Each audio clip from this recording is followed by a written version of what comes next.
Le match d'hier ne restera pas dans les annales. Le match a souvent été long, haché sur tout théâtre d'une grande maladresse des deux côtés. La preuve, le score à la mi-temps, 25-17 pour le BCM.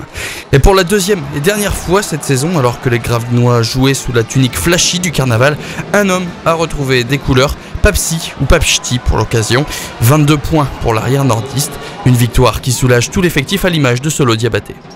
Ah ouais, c'est sûr que ça fait du bien, surtout là on gagne contre deux concurrents directs pour la place au playoff, donc je pense qu'on peut être content de ce qu'on a fait ce soir. Vous allez garder le maillot du carnaval toute la saison là avec ce que vous proposez? Non, c'est pas le maillot qui nous fait jouer, c'est tout le travail qu'on produit tout au long de la semaine, qui recommence à payer, on va dire, parce qu'en début de saison on était bien et là on commence à redevenir bien. Les joueurs mais aussi les dirigeants peuvent respirer, un peu de répit pour celui que l'on surnommait Kiki Monchot sur la feuille de match, mais aussi pour son président qui croit encore au play-off.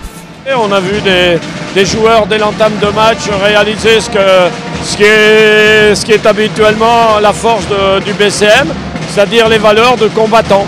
Et on l'a vu dès le début, avec une organisation beaucoup plus importante, tant offensive que défensive.